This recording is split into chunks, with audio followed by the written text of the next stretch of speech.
नमस्कार विद्यार्थी मित्रांनो, सध्या आपण आपलं इतिहासाचं 9वं प्रकरण ऐतिहासिक ठेव्यांचे जतन या संदर्भामध्ये माहिती पाहतोय.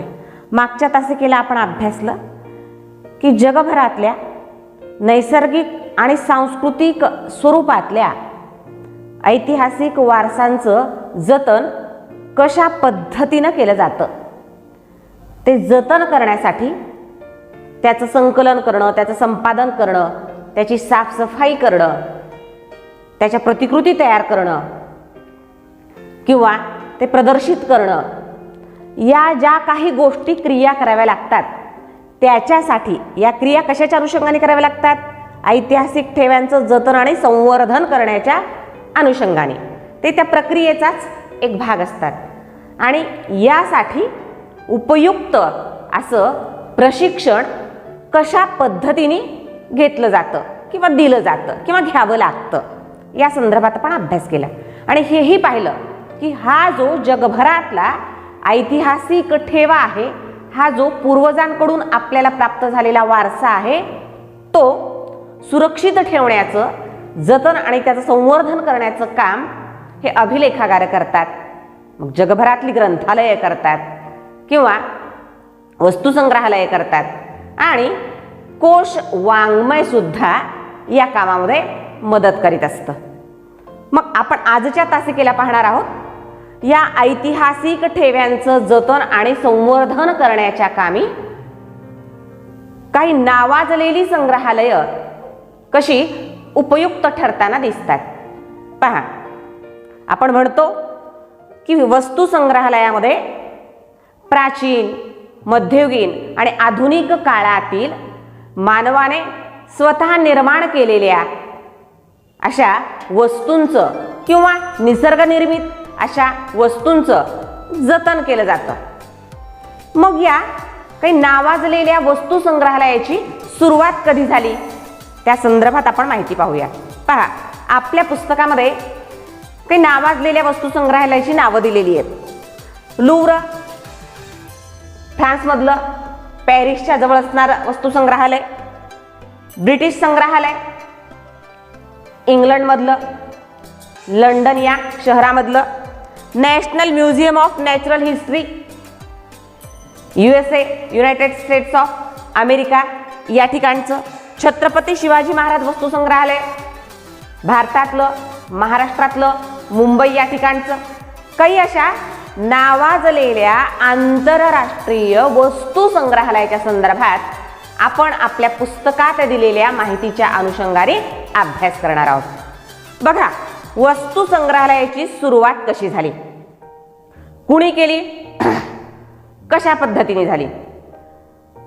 मध्ययुगामध्ये युरोपचा जर विचार केला तर युरोपचं आधुनिक युग आणि भारताचा विचार केला तर भारताचं मध्ययुग. कारण युरोपचं मध्ययुग हे इसवी सनाच्या 5व्या शतकापासून 15व्या शतकापर्यंतच आहे आणि 16व्या शतकापासून त्यांच्या आधुनिक युगाला सुरुवात होते. तर भारताच्या मध्ययुगाचा विचार केला तर इसवी सनाच्या 9व्या शतकापासून ते 18व्या शतकापर्यंत भारताचं मध्ययुग आहे आणि 19व्या शतकापासून भारताच्या आधुनिक युगाला सुरुवात होते. तर युरोपमध्ये मध्ययुगामध्ये अनेकानेक राजघराण्यातील व्यक्तींनी, जमीनदारांनी, सरंजामदारांनी म्हणजे श्रीमंत प्रतिष्ठित अशा लोकांनी अनेकानेक प्रकारच्या अतुलनीय, वैशिष्ट्यपूर्ण, लक्षणीय, कलापूर्ण अशा वस्तूंचा संग्रह करायला सुरुवात केलेली होती.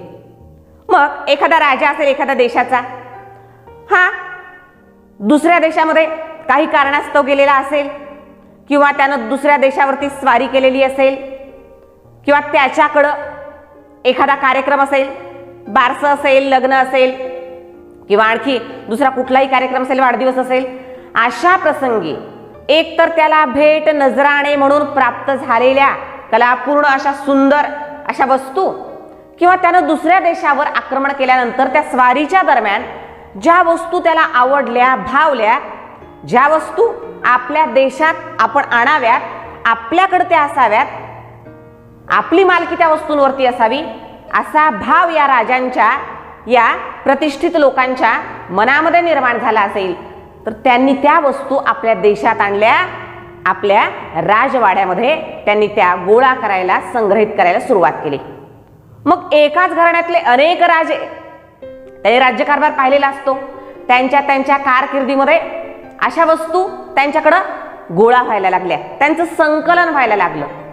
मग प्रश्न असा पडला, शेकडो वर्षापासून विविध त्या घराण्यातल्या राजांनी गोळा केलेल्या, संकलित केलेल्या, संपादित केलेल्या या ज्या वस्तू आहेत त्यांचं व्यवस्थापन कसं करावं.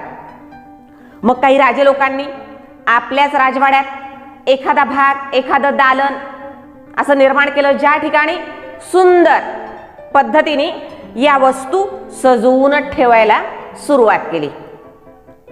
आणि पुढं पुढं या वस्तूचं आपल्या जवळ आपण ज्या संकलित केलेल्या आहेत, आपल्या पूर्वजांनी ज्या संकलित केलेल्या आहेत, आपल्याला कोणी भेट आणि नजराणा म्हणून ज्या दिलेल्या आहेत, त्या इतर लोकांना बघण्यासाठी म्हणून त्याचं प्रदर्शन भरवायला सुद्धा सुरुवात केली. पण यात सातत्य नव्हतं, यात नियमितता नव्हती. यात सातत्य आलं, नियमितता आली ती 18व्या शतकामध्ये.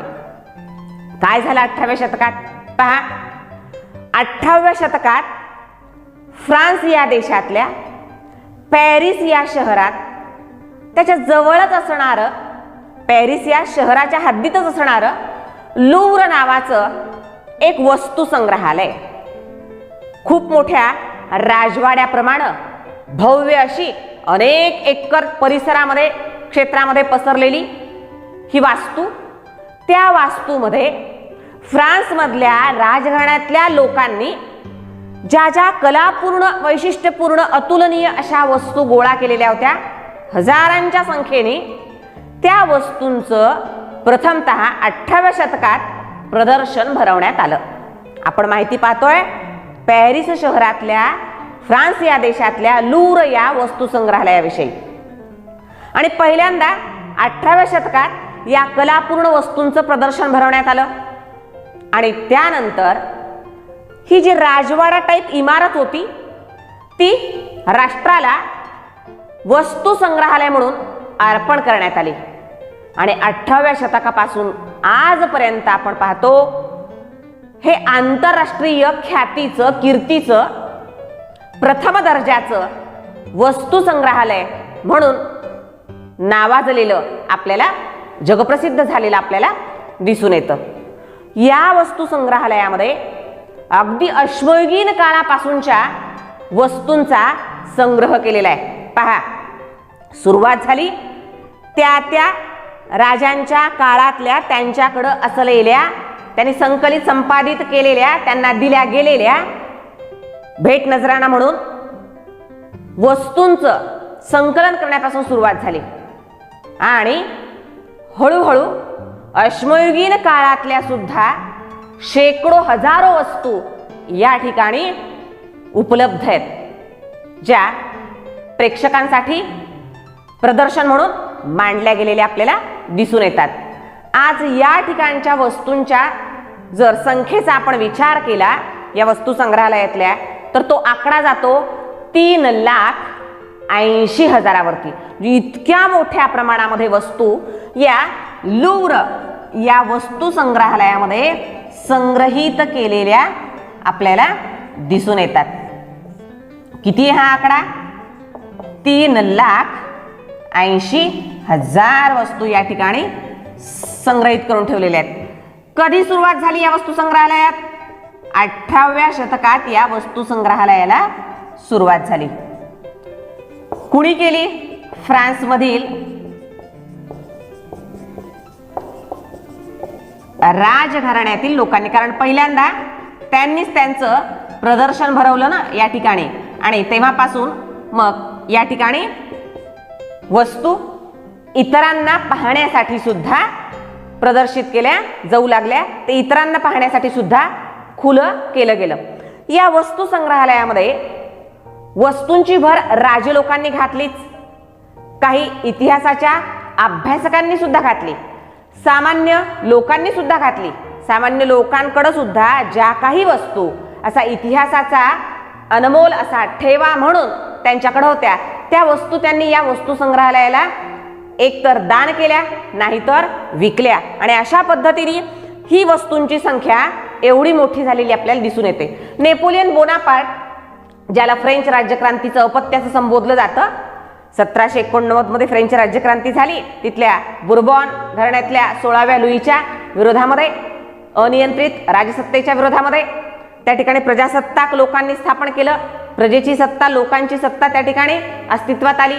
पण त्यानंतर परत गडबड गोंधळाची, अराजकाची परिस्थिती निर्माण झाली आणि त्यातून नेपोलियन बोनापार्ट याने त्या ठिकाणची फ्रान्सची सत्ता आपल्या हाती घेतली आणि नेपोलियन बोनापार्टने त्यांच्या आजूबाजूच्या, फ्रान्सच्या आजूबाजूच्या ज्या ज्या देशावर स्वारी केली त्या त्या देशातून सुद्धा अत्यंत कलापूर्ण असलेल्या, वैशिष्ट्यपूर्ण असलेल्या अशा वस्तू त्यानं हस्तगत केल्या आणि या लूव्र या ठिकाणच्या वस्तू संग्रहालयामध्ये त्यांनी त्याचं जतन केलं. म्हणजे नेपोलियन बोनापार्टच्या काळात सुद्धा या वस्तू संग्रहालयातील वस्तूंची संख्या आपल्याला वाढलेली दिसून येते. या वस्तू संग्रहालयाचं आणखी एक वैशिष्ट्य असं सांगता येईल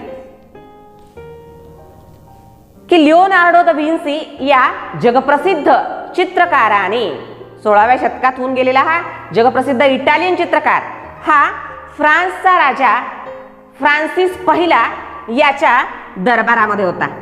कोण? Leonardo the Vincy.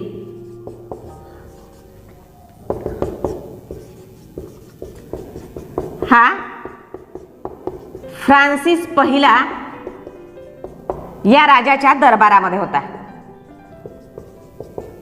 आणि त्यानं मोनालिसा हे जगप्रसिद्ध असं चित्र रेखाटलं आणि ते जे चित्र आहे हा वास्तविक पाहता इटालियन चित्रकार आहे. तो फ्रान्सिस पहिला या राजाच्या दरबारामध्ये होता आणि त्यानं तिथं मोनालिसा हे जगप्रसिद्ध चित्र रेखाटलं आणि ते जगप्रसिद्ध चित्र कुठं संग्रहित करून ठेवलेलं आहे? लूव्र या ठिकाणच्या संग्रहालयामध्ये. ही सगळ्यात मोठी वैशिष्ट्यपूर्ण बाब या लूव्र या संग्रहालयाविषयी आपल्याला सांगता येईल. ज्या 18व्या शतकात या संग्रहालयाची निर्मिती झाली आणि फ्रान्समधल्या राजघराण्यातल्या अनेकानेक व्यक्तींनी ज्या वस्तू संकलित केल्या, संपादित केल्या, संग्रहित केल्या त्याचं लूव्र या ठिकाणच्या संग्रहालयामध्ये पहिल्यांदा प्रदर्शन भरवलं आणि त्यानंतर या ठिकाणच्या वस्तू संग्रहालयातल्या वस्तूंची संख्या, हा आकडा हा लाखाच्या घरात आज गेलेला आपल्याला दिसून येतो. यातली वैशिष्ट्यपूर्ण बाब म्हणजे मोनालिसाचं लिओनार्डो द विन्सी या इटालियन चित्रकारानं काढलेलं चित्र या ठिकाणी संग्रहित करून ठेवलेलं आपल्याला दिसून येतं. यानंतर दुसरं संग्रहालय आहे जे जगप्रसिद्ध आंतरराष्ट्रीय ब्रिटिश संग्रहालय. पहा, अर्थातच ब्रिटिश संग्रहालय कुठं असणार आहे? ब्रिटनमध्ये, इंग्लंडमध्ये आहे ते ब्रिटिश संग्रहालय. या ब्रिटिश संग्रहालयाची स्थापना कोणत्या शतकामध्ये झाली? जशी लूव्र या संग्रहालयाची स्थापना 18व्या शतकात झाली तशीच ब्रिटिश संग्रहालयाची स्थापना इंग्लंडमध्ये आणि विशेषतः लंडन या शहरामध्ये कधी झाली? 18व्या शतकामध्ये झाली.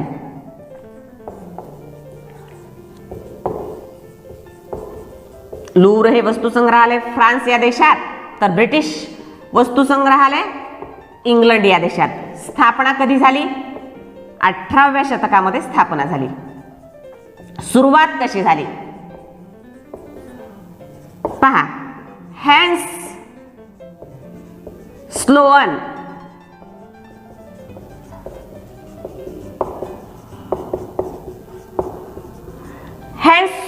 नावाचा एक ब्रिटिश वनस्पतीशास्त्रज्ञ होता.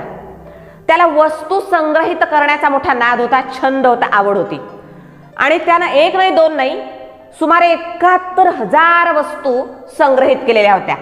किती? 71,000 वस्तू. मग त्यामध्ये वनस्पती, प्राणी यांचे जीवाश्म असतील, पुस्तकं असतील, कलापूर्ण वस्तू असतील, त्यांचा त्यानं संग्रह केला. म्हणजे त्याचं जे संग्रहालय होतं ते निव्वळ खाजगी संग्रहालय होतं. त्या संग्रहालयामध्ये 71,000 वनस्पती, प्राणी यांचे जीवाश्म असतील, अश्मीभूत अवशेष असतील किंवा पुस्तकं असतील, ग्रंथ असतील, कलापूर्ण वस्तू असतील, त्यांचा त्यानं संग्रह केलेला होता. पण त्याच्या आयुष्याच्या शेवटी त्याला चिंता अशी वाटायला लागली की या ज्या मी जन्मभर आयुष्यभर प्रयत्न करून वस्तू गोळा केलेल्या आहेत त्यांचं व्यवस्थापन व्यवस्थित झालं पाहिजे, त्याचं जतन आणि संवर्धन झालं पाहिजे. कारण या 71,000 वस्तूंमध्ये खूप मोठा, खूप काळाचा, खूप क्षेत्राचा इतिहास दडलेला आहे. त्यामुळे त्याचं योग्य पद्धतीनं जतन आणि संवर्धन व्हायचं असेल, त्याचं जर योग्य पद्धतीनं व्यवस्थापन व्हायचं असेल तर आपण या वस्तू इंग्लंडच्या राजाला दान केल्या पाहिजेत, त्याच्याकडे सुपूर्त केल्या पाहिजेत. आणि त्यानं निर्णय घेतला, कुणी? हॅन्स स्लोअर या वनस्पती शास्त्रज्ञाने. आणि त्यानं त्या वस्तू तत्कालीन ब्रिटिश राजा दुसरा जॉर्ज याच्याकडे सुपूर्त केल्या. कुणाकडं? दुसरा जॉर्ज याच्याकडे सुपूर्त केल्या.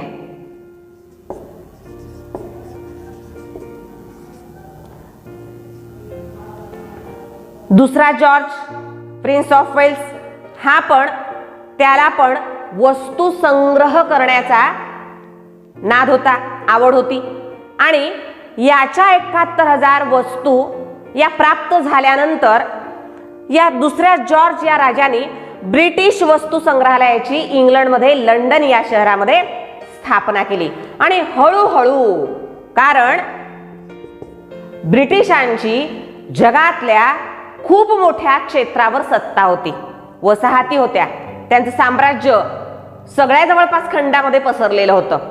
आणि ज्या ज्या ठिकाणी त्यांच्या वसाहती होत्या त्या त्या ठिकाणी जे लक्षणीय, वैशिष्ट्यपूर्ण, कलापूर्ण, प्राचीन, पुरातन असं वाटेल ते त्यांनी हस्तगत केलं आणि या ब्रिटिश वस्तू संग्रहालयामध्ये त्यांनी ते ठेवलं. आणि अशा पद्धतीने ब्रिटिश वस्तू संग्रहालयाची जी वस्तूंची संख्या होती ती दिवसेंदिवस वाढायला सुरुवात केली. आधीच या ब्रिटिश लोकांना प्राचीन, मध्ययुगीन काळातील वस्तू मिळवणं आणि त्यांचं जतन आणि संवर्धन करण्याची अधिक हौस होती, आवड होती. आणि त्यात या वस्तू संग्रहालयाची निर्मिती केल्या गेल्यामुळं तर त्यांचं व्यवस्थापन, त्यांचं जतन आणि संवर्धन हे एकदम चांगल्या पद्धतीने व्हायला लागलं. आणि त्यानुसार म्हणजे वसाहतींमधून सुद्धा वस्तू प्राप्त केल्या. आणि त्यातही विशेष सांगण्यासारखं म्हणजे त्याने हे पण बघितलेलं होतं की सगळ्यात मोठा प्राचीन इतिहास लाभलेला आहे तो आशिया खंडाला आणि आशिया खंडातल्या भारत या देशाला. म्हणून भारतामधून अनेकानेक प्राचीनतम मध्ययुगीन इतिहासाच्या साक्ष देणाऱ्या अशा वस्तू त्यांनी संकलित केल्या, संपादित केल्या आणि ब्रिटिश वस्तू संग्रहालयामध्ये त्या आजही ठेवलेल्या आपल्याला दिसतात. म्हणजे भारतामधून खूप मोठ्या प्रमाणात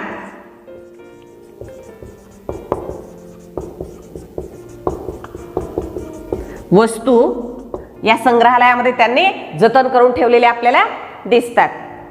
आज मितीला या संग्रहालयातील वस्तूंची संख्या खूप मोठी झालेली आहे. किती? 80 लाख वस्तूंचा संग्रह या वस्तू संग्रहालयामध्ये केलेला आपल्याला दिसून येतो. म्हणजे पहा, एक वस्तू संग्रहालय उभं करायचं असेल तर त्याच्या पाठीमागं हजारो लोकांचे प्रयत्न असतात. कारण त्या वस्तू संकलन करणं, त्यांचं संपादन करणं, त्या संग्रहालयामध्ये आणून व्यवस्थित ठेवणं, त्याचा रखरखाव करणं, त्याची साफसफाई करणं, त्याच्या प्रतिकृती तयार करणं, त्याचं प्रदर्शन मांडणं, त्याच्या नोंदी घेणं, सूची तयार करणं, या अशा अनेकानेक गोष्टी त्या एका वस्तू संग्रहालयाच्या निमित्ताने कराव्या लागतात. आणि हे काही एकट्या दुकट्याचं काम नाही. यासाठी हजारो कुशल, प्रशिक्षण प्राप्त अशा व्यक्तींची गरज असते. आणि म्हणूनच उपयुक्त असं प्रशिक्षण सुद्धा या लोकांना घ्यावं लागतं. आणि असेच लोक अशा एवढ्या मोठ्या ख्यात कीर्त अशा वस्तू संग्रहालयाचा रखरखाव करू शकतात, त्याचं व्यवस्थापन ठेवू शकतात आणि ऐतिहासिक ठेव्यांचं जतन आणि संवर्धन त्यांच्या मार्फत होऊ शकतं. तिसरं वस्तू संग्रहालय आहे. पहा, या वस्तू संग्रहालयावरती टिपा लिहा असा 2 गुणांसाठी प्रश्न विचारला जाऊ शकतो. प्रत्येकावर लुव्र संग्रहालय असेल, ब्रिटिश संग्रहालय असेल किंवा national museum of natural history,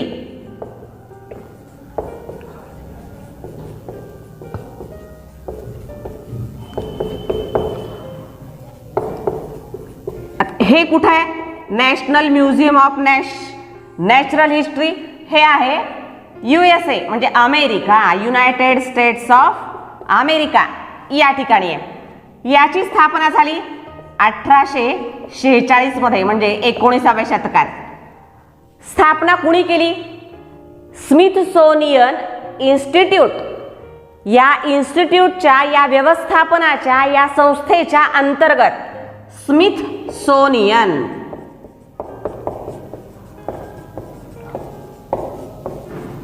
institute या व्यवस्थापनाच्या अंतर्गत या national museum of natural history याची स्थापना केली गेली. या ठिकाणी अनेकानेक दगड, खनिजे, जीवाश्म,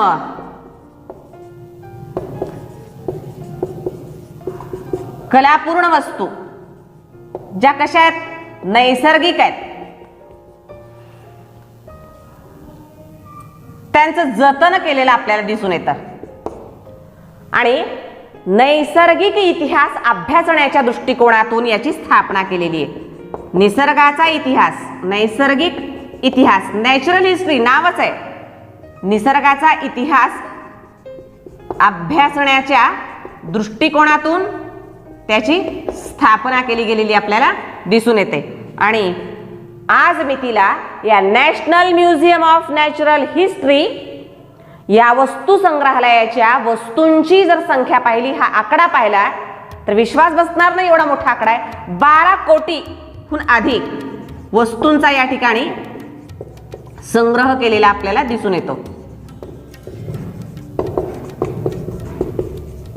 म्हणून तर ही जागतिक पातळीवरची, आंतरराष्ट्रीय दर्जाची नावाजलेली अशी वस्तू संग्रहालय आहेत. त्यासोबतच आपल्या भारतातलं एक जागतिक कीर्तीचं, आंतरराष्ट्रीय पातळीवर ज्याचं नाव घेतलं जातं, आंतरराष्ट्रीय वस्तू संग्रहालयामध्ये ज्याची गणना केली जाते ते छत्रपती शिवाजी महाराज वस्तू संग्रहालय. आणि ते आहे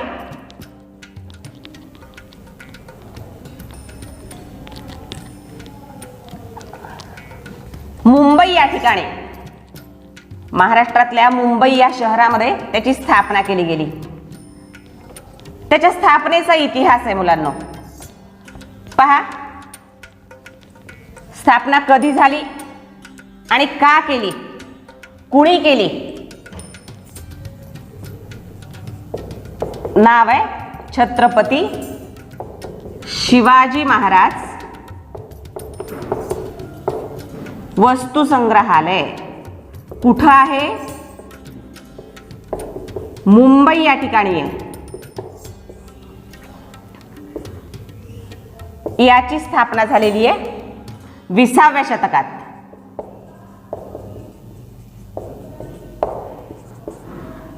कशी झाली स्थापना? पहा, 1904 मध्ये मुंबईमधले काही प्रतिष्ठित लोक, सुशिक्षित लोक एकत्र आले आणि त्यांनी असा विचार केला, प्रिन्स ऑफ वेल्स, पंचम जॉर्ज, 5वा जॉर्ज जो भारत भेटीला येणार होता, त्याच्या भारत भेटीच्या स्मरणार्थ आपण काहीतरी निर्माण कार्य केलं पाहिजे. त्याच्या भारत भेटीचं स्मरण म्हणून आपण काहीतरी निर्मिलं पाहिजे. आणि विचार पक्का झाला. विचार कशाचा पक्का झाला? एखाद्या वस्तू संग्रहालयाची मुंबई शहरामध्ये आपण निर्मिती करूया.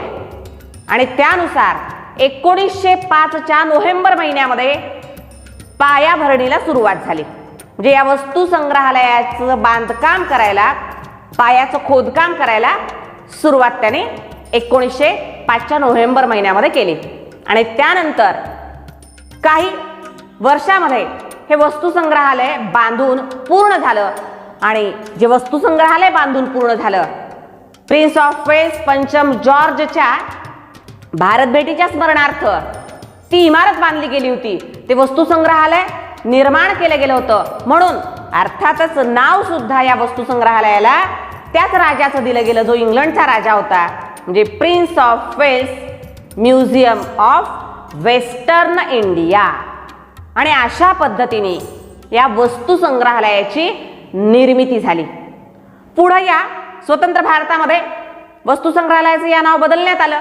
Prince of Wales museum of western इंडियाच्या ऐवजी त्याला नाव प्राप्त झालं आमचा राजा छत्रपती शिवाजी महाराज वस्तू संग्रहालय.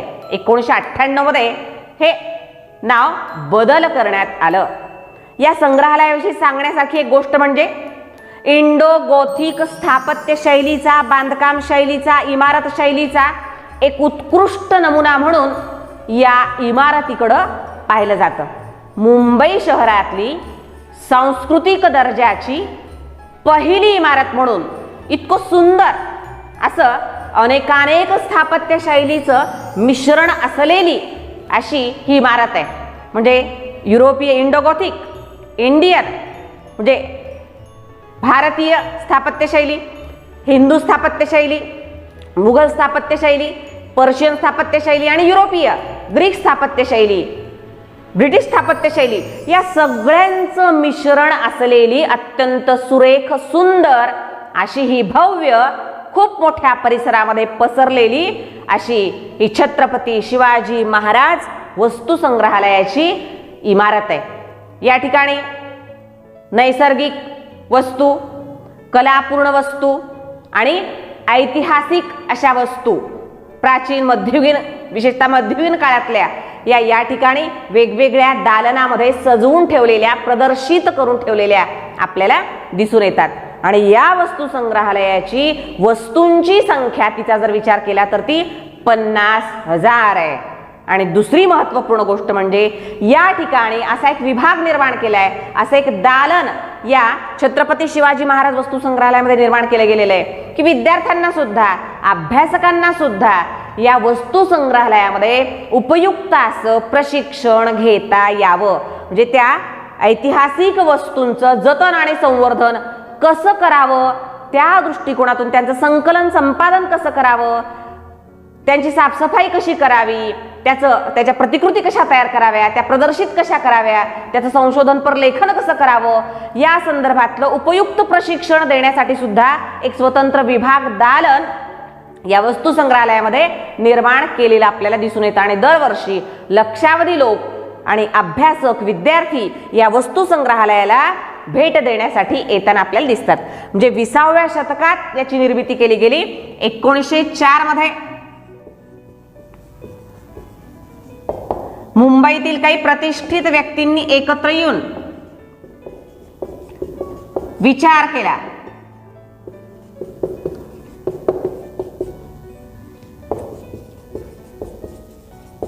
कशाच्या संदर्भात विचार केला? प्रिन्स ऑफ वेल्स, अर्थातच 5वा जॉर्ज या राजाच्या भारत भेटीच्या स्मरणार्थ आपण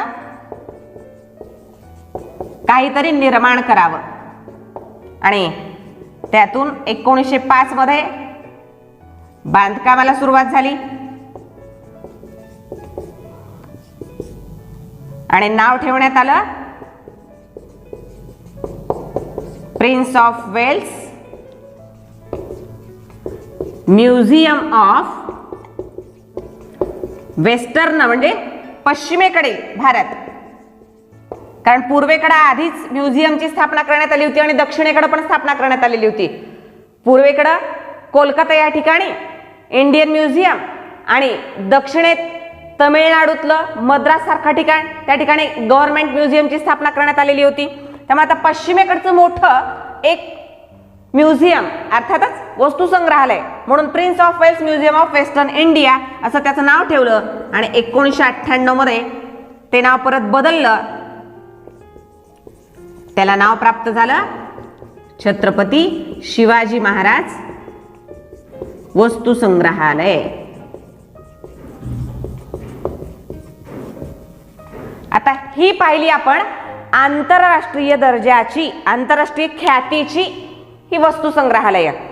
संकल्पना चित्राद्वारे स्पष्ट करा असा प्रश्न याच्यावरती विचारला जाऊ शकतो. नावाजलेली आंतरराष्ट्रीय संग्रहालये, या चारींची नावं आपल्याला लिहिता येतील. लुव्र संग्रहालय, ब्रिटिश संग्रहालय, national museum of natural history आणि छत्रपती शिवाजी महाराज वस्तू संग्रहालय. नावाजलेली आंतरराष्ट्रीय संग्रहालय.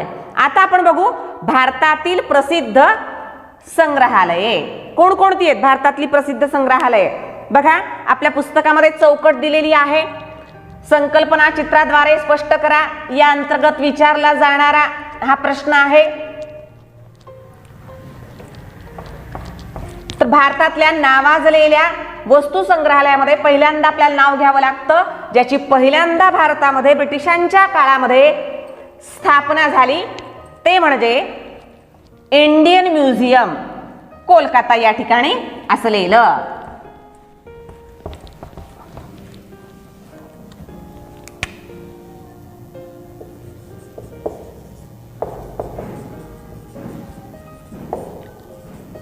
प्रसिद्ध असलेली वस्तू संग्रहालय. तशी तर भारतामध्ये प्रत्येक घटक राज्याच्या ठिकाणी वस्तू संग्रहालये आहेतच, कारण इतिहासच इतका प्राचीनतम असा आपल्या भारताला लाभलेला आहे. राज्य कोणतंही असो, क्षेत्र प्रदेश भाग कोणताही असो, आणि त्यामुळे वस्तू संग्रहालयाची संख्या सुद्धा तेवढ्याच मोठ्या प्रमाणात आहे. कारण ऐतिहासिक ठेव्यांविषयी कुतूहल असणारी, आत्मीयता असणारी अशी अनेक मंडळी आमच्याकडे आहेत, आणि त्यामुळे त्यांनी या वस्तूंचं जतन करण्याचे प्रयत्न केले, त्यांचं संकलन संपादन केलं, आणि त्यातून वस्तू संग्रहालयांची निर्मिती झालेली आहे. तर पहिलं नाव आपण घेतलं इंडियन म्युझियम, जे कुठं आहे, कोलकाता या ठिकाणी आहे. एशियाटिक सोसायटी ऑफ बेंगॉल याच्या मार्फत स्थापना ज्याची झालेली आहे. दुसरं आपल्याला नाव घेता येईल राष्ट्रीय वस्तू संग्रहालय, नॅशनल म्युझियम संग्रहालय, दिल्ली या ठिकाणी असलेलं. तिसरं आपल्याला घेता येईल हैदराबादचं सालारजंग म्युझियम,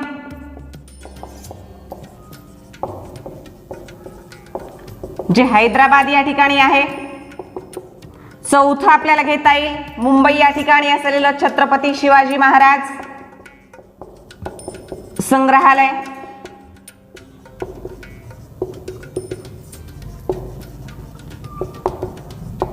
आणि पाचवा आपल्याला घेता येईल द कॅलिको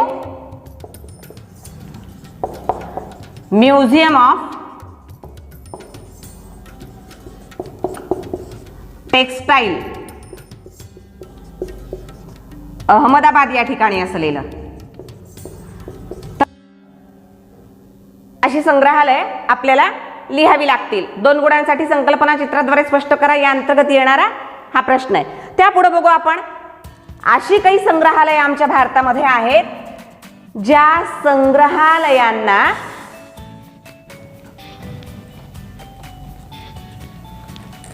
प्रयोगशाळेचं रूप देण्यात आलेलं आहे.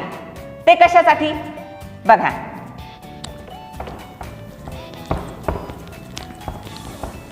या ऐतिहासिक ठेव्यांचं जतन आणि संवर्धन करण्याचं काम अभिलेखागार, वस्तू संग्रहालय यांच्या मार्फत केलं जातं, ग्रंथालय यांच्या मार्फत केलं जातं, बरोबर आहे. आणि त्यामुळं या वस्तू संग्रहालयात वस्तूंचं जतन कसं करावं त्यासाठीचं उपयुक्त प्रशिक्षण सुद्धा दिलं घेतलं जातं. मग या उपयुक्त प्रशिक्षणाची सोय करावी लागते ना, म्हणून काही विद्यापीठांनी वस्तू संग्रहालयामध्ये कशा पद्धतीनं वस्तूंचं जतन आणि संवर्धन केलं जावं या संदर्भातले पदवी आणि पदविका अभ्यासक्रम सुद्धा विद्यार्थ्यांना उपलब्ध करून दिलेत, अभ्यासकांना उपलब्ध करून दिलेले आहेत. 1814 मध्ये भारतात पहिल्यांदा ब्रिटिशांच्या काळात Asiatic society of Calcutta Bengal याच्या मार्फत पहिल्या वस्तू संग्रहालयाची स्थापना झाली, ती म्हणजे इंडियन म्युझियम. त्यानंतर काही वर्षातच दक्षिण भारतामध्ये तमिळनाडू या ठिकाणी म्हणजे 1851 मध्ये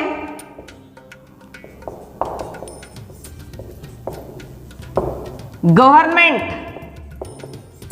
म्युझियम ची स्थापना करण्यात आली. ही कोलकाता या ठिकाणी करण्यात आली आणि गव्हर्नमेंट म्युझियम तमिळनाडूमध्ये स्थापन करण्यात आलं. त्यानंतर 1949 मध्ये राष्ट्रीय वस्तू संग्रहालय स्थापन करण्यात आलं, हे दिल्ली या ठिकाणी. आणि मी आत्ता म्हटल्याप्रमाणे अशा काही संस्था आहेत, अशी काही विद्यापीठे आहेत ज्या विद्यापीठांनी ग्रंथालय शास्त्रातील, आपल्याला प्रश्न सुद्धा विचारला जातो, संग्रहालय शास्त्रातील पदवी आणि पदविका अभ्यासक्रम उपलब्ध करून देणारी विद्यापीठ, सॉरी मी ग्रंथालय म्हणाले, संग्रहालय शास्त्रातील पदवी आणि पदविका अभ्यासक्रम उपलब्ध करून देणारी काही विद्यापीठ आहेत.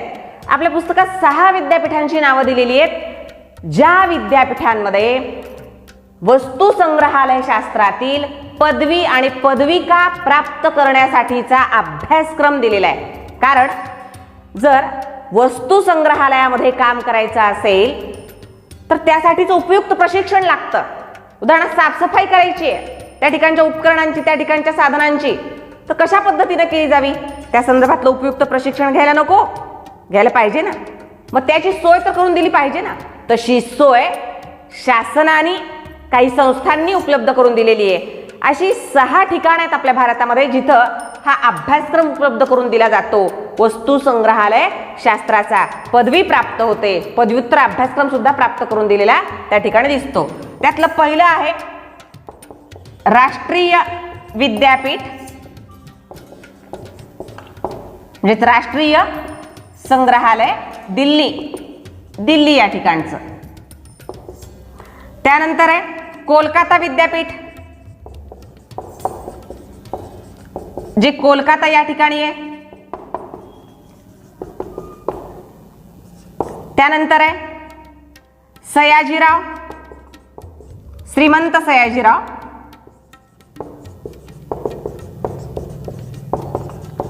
विद्यापीठ, अहमदाबाद.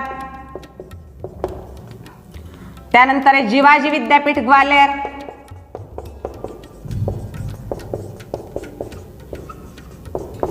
ग्वालियर किंवा ग्वाल्हेर असंही म्हटलं जातं याला. त्यानंतर आहे बनारस हिंदू विद्यापीठ. हे बनारस म्हणजे वाराणसी या ठिकाणी, वाराणसी आणि बनारस एकच क्षेत्र, एकच आहे, नाव वेगवेगळी. आणि अलीगड मुस्लिम विद्यापीठ,